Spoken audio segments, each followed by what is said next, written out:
నంద్యాలలో టీడీపీ వెనుకబడడానికి కారణాలు ఏమిటి?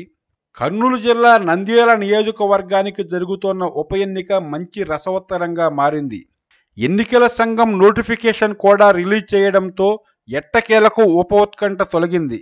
ఈ ఎన్నికకు 2019 సాధారణ ఎన్నికలకు ముడిపెట్టడంతో ఈ ఎన్నికపై రెండు తెలుగు రాష్ట్రాల రాజకీయ నాయకులు, ప్రజలు ఎంతో ఆసక్తిగా వెయిట్ చేస్తున్నారు.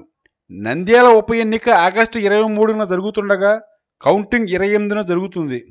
ఈ ఎన్నికల్లో గెలుపు ఎవరిది, ఎవరి బలం ఎంత, ఎవరి గెలుపు అవకాశాలు ఎలా ఉన్నాయి, ప్రజల్లో ఎవరికి ఎంత పాపులారిటీ ఉంది అనే దానిపై ఎవరి చర్చల్లో వాళ్ళు మునిగి తేలుతున్నారు. ఇప్పటికే పలు ప్రధాన మీడియా పత్రికలు కూడా ఇక్కడ ప్రాథమికంగా సర్వే చేసేశాయి. విశ్వసనీయ వర్గాల సమాచారం ప్రకారం మీడియాలో దమ్మున్న మీడియా అని చెప్పుకునే ఓ ప్రధాన మీడియా ఇటీవల అధికార పార్టీకి ఓ రేంజ్లో కొమ్ము కాస్తోందన్నది వాస్తవం. ఈ మీడియా సంస్థ నంద్యాలలో ఇప్పటికే 2 సార్లు సర్వేలు చేయగా ఈ 2 సార్లు వైసీపీకే మొగ్గు ఉన్నట్లు తేలిందట. నంద్యాలలో టీడీపీ వెనుకబడడానికి చాలా కారణాలే కనిపిస్తున్నాయి. ఇక్కడ ముస్లిం ఓటర్ల ప్రాబల్యం ఎక్కువ. నియోజకవర్గంలో 56,000 మంది ముస్లిం ఓటర్లు ఉన్నారు. వీరి ఓట్ల కోసం చంద్రబాబు చివర్లో ఫరూక్కు ఎమ్మెల్సీ, నౌమాన్కు నామినేటెడ్ పదవి ఇచ్చినా వారిలో మొగ్గు మాత్రం వైసీపీకే కనిపిస్తోంది. ఇక నియోజకవర్గంలో 30,000 ఉన్న బలిజ ఓటర్లలో కూడా కాపు ఉద్యమం ఎఫెక్టు, ఇతర అంశాలతో వైసీపీకి స్వల్ప మొగ్గు కనిపిస్తోంది. ఇక రెడ్డి సామాజిక వర్గం ఓటర్లలో ముందు నుంచి వైసీపీకి అనుకూలత ఉంది.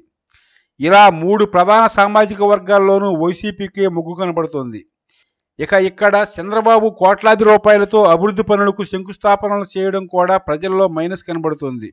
ఇక్కడ టీడీపీ అభ్యర్థి భూమా బ్రహ్మానందరెడ్డి రాజకీయాలకు కొత్త కావడంతో ఆయన సీనియర్ మాజీ మంత్రి వైసీపీ అభ్యర్థి శిల్పా మోహన్ రెడ్డితో పోటీ పడలేకపోతున్నారు. ఇక్కడ బాధ్యతలు చూస్తున్న మంత్రి అఖిలప్రియ టీడీపీ సీనియర్లను కలుపుకు వెళ్లడం లేదు. భూమా రైట్ హ్యాండ్ ఏవి సుబ్బారెడ్డిని ఆమె పక్కన పెట్టేసింది. ఇక్కడ టీడీపీకి ఉన్న ఒకే ఒక బలం భూమా సెంటిమెంట్.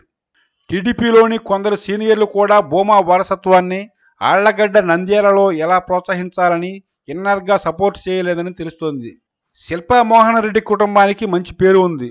శిల్ప తక్కువ రేట్ల వడ్డీకే అప్పులు ఇచ్చి చిరు వ్యాపారులను ప్రోత్సహిస్తున్నారు. ఇది కూడా శిల్పాకు ఇక్కడ ప్లస్గా మారింది. ఇక భూమా బ్రహ్మానందరెడ్డి శిల్పా మోహన్ రెడ్డికి సరైన ప్రత్యర్థి కాకపోవడం కూడా టీడీపీకి మైనస్లో ఒకటిగా ఉంది. ఓవరాల్గా చంద్రబాబు ఇక్కడ గెలుపు కోసం 6 మంత్రులు, 13 మంది ఎమ్మెల్యేలకు బాధ్యతలు అప్పగించారు. వైసీపీ కూడా 14 మంది ఎమ్మెల్యేలను రంగంలోకి దించింది. చంద్రబాబు సర్కార్ 10 రోజుల ముందే ఇక్కడ అధికారులను మార్చేసి తమకు అనుకూలమైన అధికారులను నియమించుకుంది.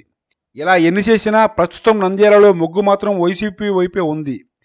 మరి ఎన్నికల వేళ ఇది ఎలా మారుతుందో చూడాలి.